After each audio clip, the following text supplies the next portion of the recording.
प्रिय विद्यार्थियों, नमस्कार। स्वागत आप सबका आपके अपने YouTube channel KD sir Hindi में। मैं डॉक्टर कुलदीप आज आपके लिए लेकर हाजिर हूँ ध्रुव स्वामिनी नाटक की नायिका की चारित्रिक विशेषताएं। आज का हमारा विषय है ध्रुव स्वामिनी का चरित्र चित्रण। जयशंकर प्रसाद के द्वारा लिखा गया उनका अंतिम एवं सर्वाधिक महत्वपूर्ण नाटक ध्रुव स्वामिनी, जो कि 1933 ईस्वी में लिखा गया था। आज हम पढ़ने वाले हैं नाटक की नायिका की चारित्रिक विशेषताओं को। जयशंकर प्रसाद जी ने नाटक का नामकरण भी ध्रुव स्वामिनी के नाम पर ही किया है। तो बिना देरी किए शुरू करते हैं ध्रुव स्वामिनी की चारित्रिक विशेषताएं। ध्रुव स्वामिनी इस नाटक की सर्वाधिक प्रमुख पात्र है। संपूर्ण नाटक उसी के चरित्र के इर्द गिर्द घूमता है। वह चंद्रगुप्त की वाग्दत्ता है। वाग्दत्ता अर्थात वचन से दिया हुआ एक प्रकार का विवाह, परंतु उसका विवाह छल पूर्वक अयोग्य रामगुप्त से हो जाता है। रामगुप्त, जो कि चंद्रगुप्त के बड़े भाई हैं, वह अपने वैवाहिक जीवन से पूर्णतः असंतुष्ट है। ध्रुव स्वामिनी का वैवाहिक जीवन से असंतुष्ट होने का मुख्य कारण है रामगुप्त का कलेऊ, शराबी, डरपोक होना तथा मन ही मन वह चंद्रगुप्त से प्रेम करती है। चंद्रगुप्त की सहायता से ही वह अपनी समस्याओं से मुक्त होती है। नाटक के आधार पर ध्रुव स्वामिनी के चरित्र की विशेषताएं इस प्रकार हैं।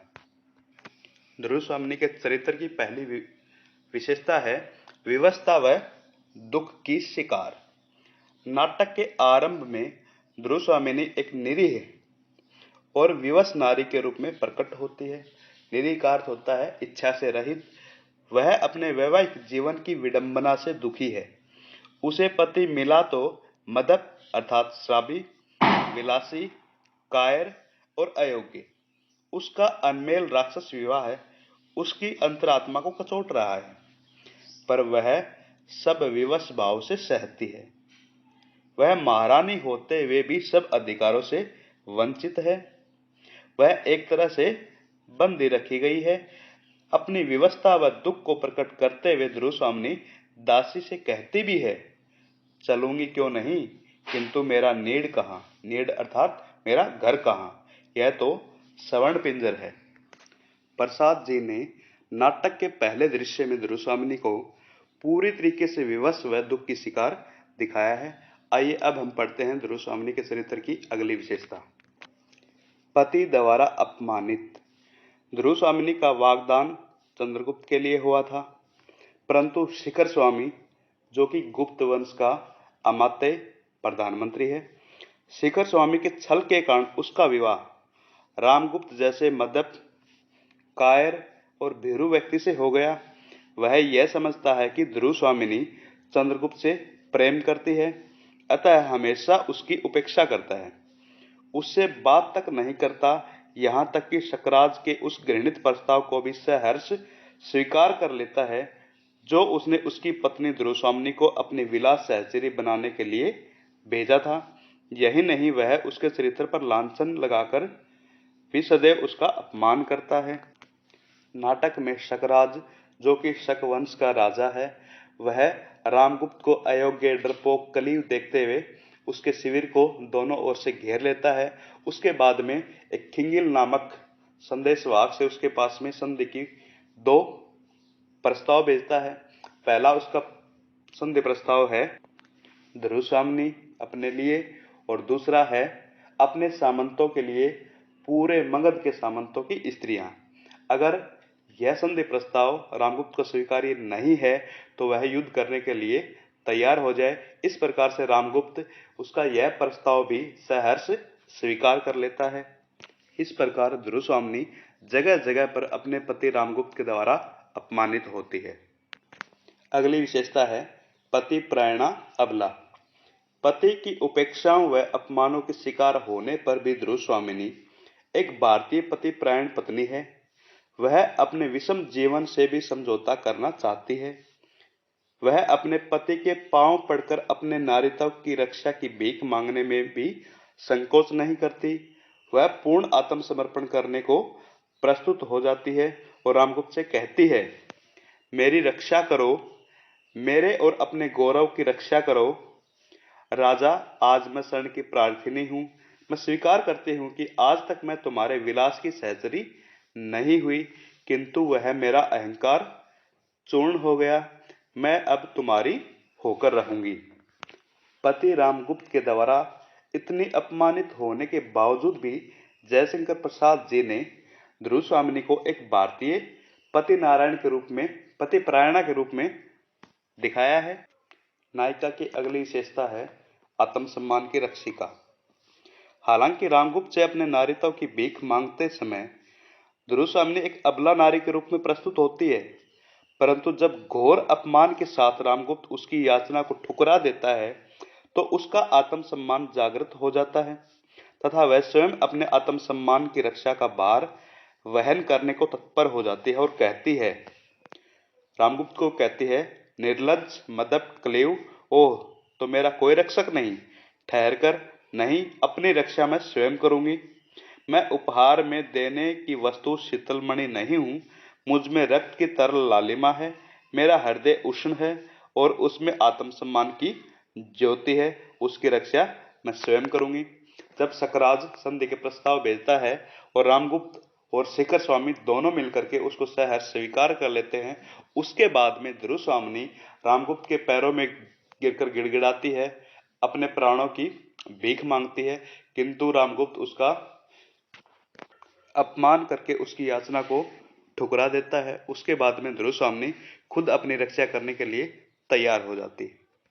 अगला पॉइंट है तर्कशिला। ध्रुव स्वामिनी एक तर्कशील स्त्री है।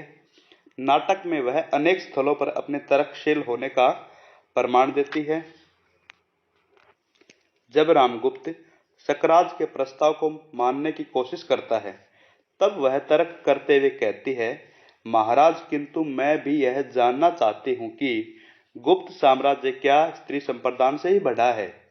इसी प्रकार उसकी तर्कशीलता कुछ अन्य स्थलों पर भी प्रकट होती है, जैसे, किंतु क्या धूर्त होने से ही मनुष्य भूल नहीं कर सकता। यहाँ पर ध्रुव स्वामिनी शिखर स्वामी को कहती है, किंतु क्या धूर्त होने से ही मनुष्य भूल नहीं कर सकता।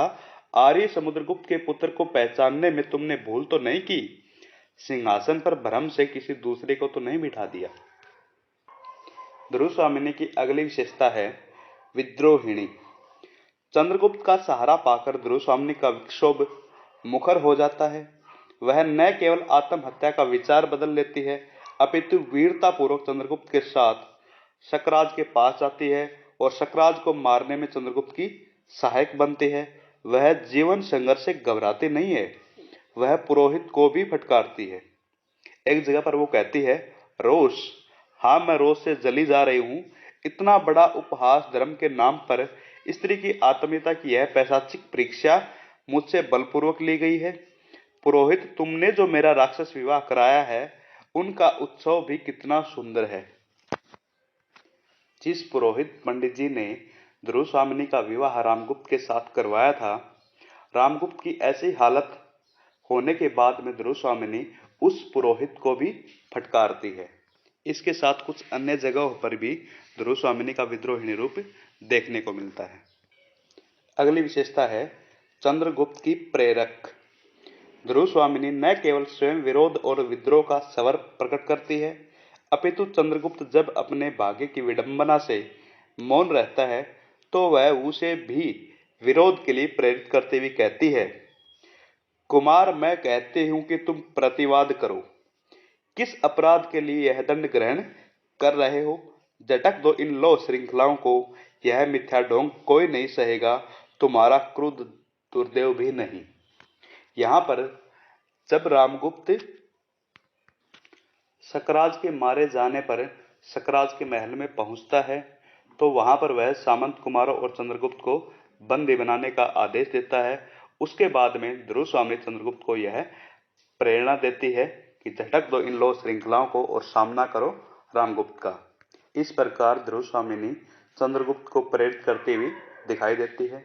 अगला पॉइंट है सहृदय एवं करुणामयी।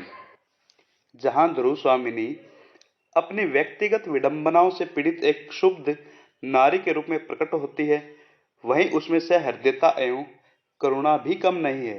हालांकि अपने क्षोभ के कारण पहले कोमा जो कि सकराज की प्रेमिका है, कोमा को सकराज का शव देने से इनकार कर देती है, परंतु उसके द्वारा प्रेम की दुहाई देने पर थोड़ी झल्लाहट के साथ वह उसे शव ले जाने की आज्ञा दे देती है।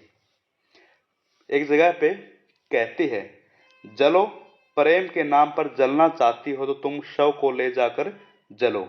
यहाँ ध्रुव स्वामिनी कोमा को कह रही है, जलो, प्रेम के नाम पर जलना चाहती हो तो तुम शव को ले जाकर जलो।